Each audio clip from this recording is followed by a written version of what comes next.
Hey guys, welcome back to yet another episode of Totally Station here with the girl, Lena, the smiling baby. If you're new here, please subscribe. If you've already been here, thank you for subscribing. Being from Uganda and then visiting Rwanda, what did I learn? What new things shocked me there?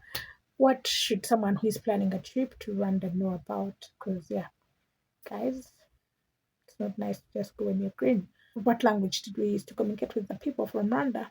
We used English. We spoke in Luganda. For some reason, they know the language. And they warned us. I don't even know why we were shocked when people were speaking Luganda inside Rwanda. But yeah, most of the people can understand Luganda. They may not speak it, but they can understand Luganda. Or they understand English, but they predominantly use French in Rwanda and then Chinyarwanda. What you should know is the currency. Just know that this money is this much. Just ask how much, and yeah, that is how we communicated. And also, we had a tour guide. We had someone who offered. We were not paying them. They offered to go with us so that they can translate in case of any problems. How to bargain for rides in Rwanda. What amazed me about Rwanda is not like Uganda. Here, someone will tell you twice the price for where you're going so that they can see if you know how much you're paying, especially if you look like you're green. But in Rwanda, the moment you tell them, oh, I'm going to this place, literally everybody will be telling you that same price. Everybody. It's like they have a fixed price that is unspoken. Like from where we were staying to town, it was 1,650 shillings. What are the visa requirements for travel to Rwanda? As a Ugandan, none. As a Kenyan, none. I also think Tanzania, it's free. As long as you're from East Africa, it's free. If you're from another country, go to the visa website and check out the restrictions. But if you're coming from Uganda and you're going to Rwanda, it's free. You just need your national ID or your passport, pack your bags. So I always travel with my yellow fever card, and then I travel with my COVID vaccination card just in case. They don't ask for them, but you should have it just in case it's needed. So yeah, this is my yellow fever card. This is how it looks like. I got this at St. Catherine's Children's Hospital in Nakasero, and it was 130,000 Ugandan shillings. But you can get it for cheaper if you're not in a rush. I had at KCCA, it is at 7,000. So yeah, do the wise thing. What are the major differences between Uganda and Rwanda? Like, guys, it is like having countries that are neighboring each other, but they are totally different. It is like me and my neighbor, just using an example. We are totally different persons. That's Rwanda and Uganda.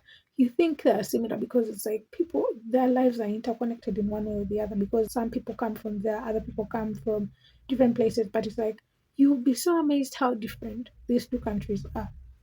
Especially when you look at the cleanliness of Rwanda. Oh my god, guys. I have never seen a stream. Is it a stream? You know those flowing streams like around Kampala. I don't know how to call them, Miala. If you go to this place, Waise, you will see how filthy it looks. Trust me, we passed those things in Rwanda. There was no rubbish in them. It was like just dirty water flowing. There is no plastics in it. There are no plastic bottles in the water. There are no plastic caveras or plastic bags in the water. It was so amazing how different it is. What you should know is that they use paper bags. They don't use plastic boveras like we do here, plastic bags. That I think helps with the littering because remember, papers are degradable. So that means that for them, their environment has been protected. And it's like this small country that has embraced environmental conservation. But yeah, there is no unnecessary hooting and noise. You see how our Uganda is noisy? How ambulances are ever having their sirens on? There are different cars that are hooting, different motor guys making noise on the streets, people making unnecessary noise. These music things, like you pass kiosks and they have blasting music there. That's not in Rwanda. I was like, I enjoy this piece. But yeah, when I say I enjoy the piece, I enjoy the piece, but I laugh out loud because I'm from Uganda. I'm used to the sounds every once in a while. No loitering in the night. For a person who has walked in the streets of Kampala at 3 a.m.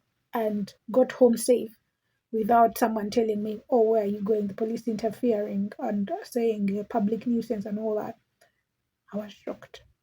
for my experience, we got arrested because we were driving late in the night. We arrived at 4 a.m. We didn't know where we were going. We went to the wrong place and they called the police on us because we went to some rich area in Rwanda. And then, yeah, they called the police on us. They were like, "You'll not travel until the police comes." And we insisted. And they were like, "If you try to insist, you will all be arrested." So we had to wait until the police came to drive us to where we were going. Yeah, that was quite an experience. Then driving. Here in Uganda, we keep left. In Rwanda, they keep right. They drive on the right side of the road. Oh my God, our driver gave me panic attacks the whole drive to Rwanda. Like the moment we got into the border, "Tell me why Mandem is crossing to the other side where we drive from in Uganda." Everyone is like, "You're supposed to drive on the other side." And it's like these hilly areas and he keeps switching lanes. He goes to this lane, he goes to this lane. And the problem is Rwanda has cameras on the road. So you risk being arrested even when you're not caught in that moment, but you will be caught at some point because the camera will capture you driving like all the things you expect in the Western world. Our African country, oh my God, I was shocked. We have cameras in Uganda, don't get me wrong, but yeah, that was also quite an experience. Another thing is less junk food in Rwanda. You know how people be like, America has a lot of junk food, America has a lot of junk food. And then I'm like, Uganda has limited amounts of junk food. And then we went to Rwanda. And the whole time I was there, I only saw one KFC. Not that it's the only one. I'm not saying it's the only one, but I only saw one KFC. Do you know what it means to drive in Kampala? You'll find like 100. I'm joking. I'm just exaggerating. Don't come for me, KFC guys.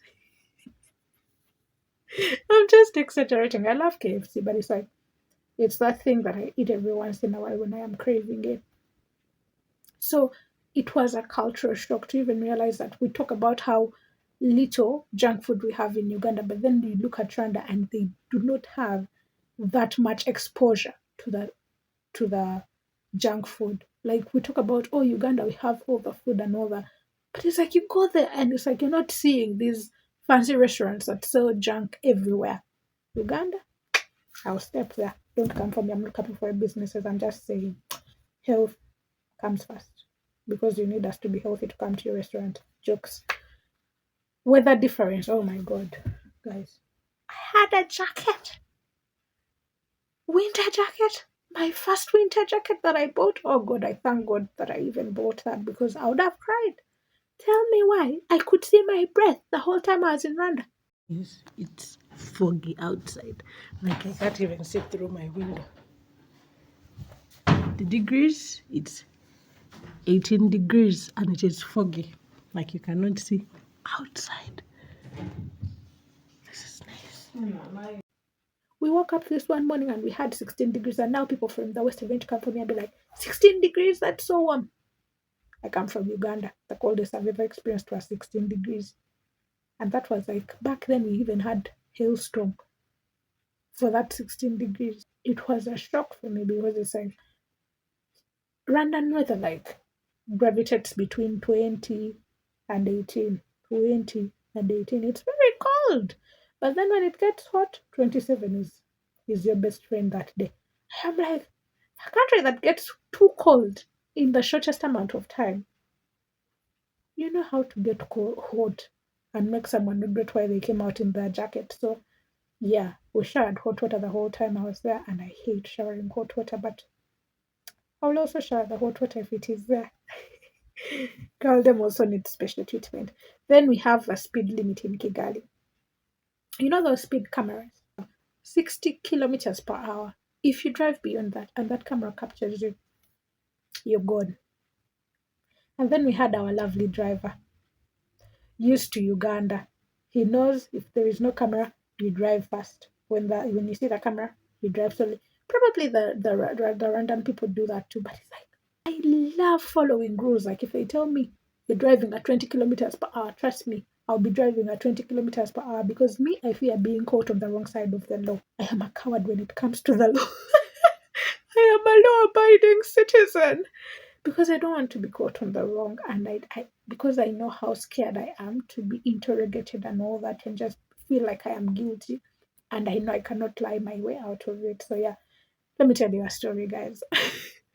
This one time during COVID, we are cabbed We were coming from a friend's place at the university, and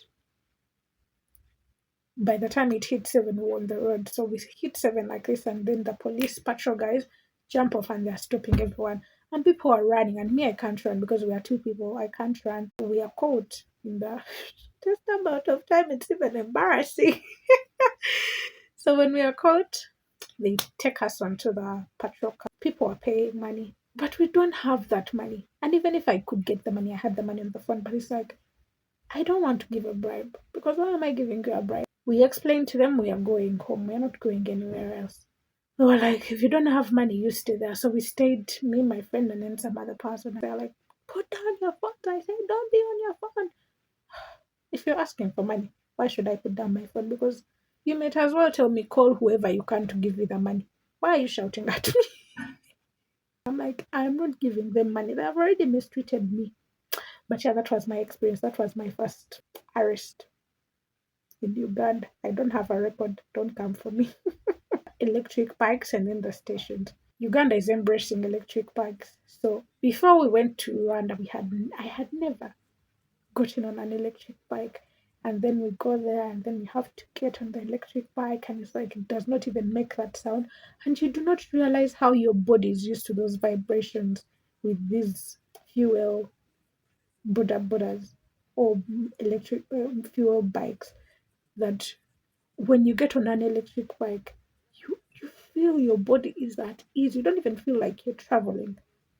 So that was that. And then my friend Gigi, she said for them they went to the charging station because the guy's battery ran out, which was nice. Me, I didn't experience that. But my border was like through Rwanda, and the next thing I knew, we had reached the university that we were staying at. You must wear a helmet, and I already have my personal helmet, which I usually move with when I'm going for long distances on a border.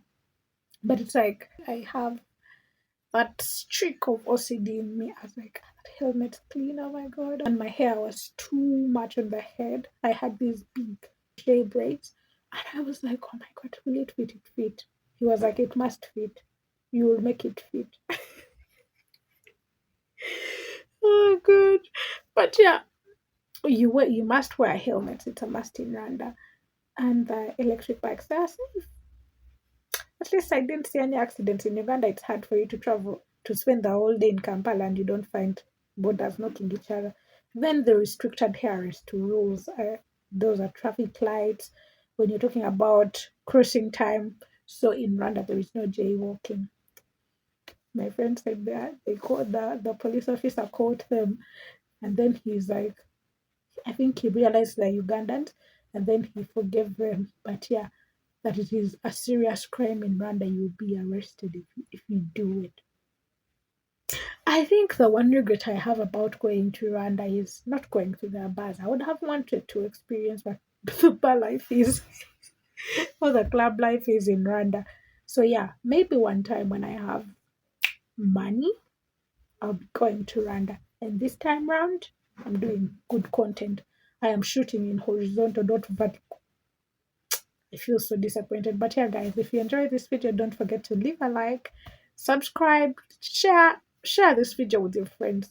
Like, I know your friends want to go to Rwanda because who doesn't want the peace in Rwanda? You want to enjoy the peace and quiet. There is no air pollution there. There is no noise pollution. There is no what? What are the types of pollution? Guys, forgive me. I have been out of school for a long time. No school does not teach us about pollution. I'm joking. But yeah, guys, have a nice time. Thank you for watching and bye.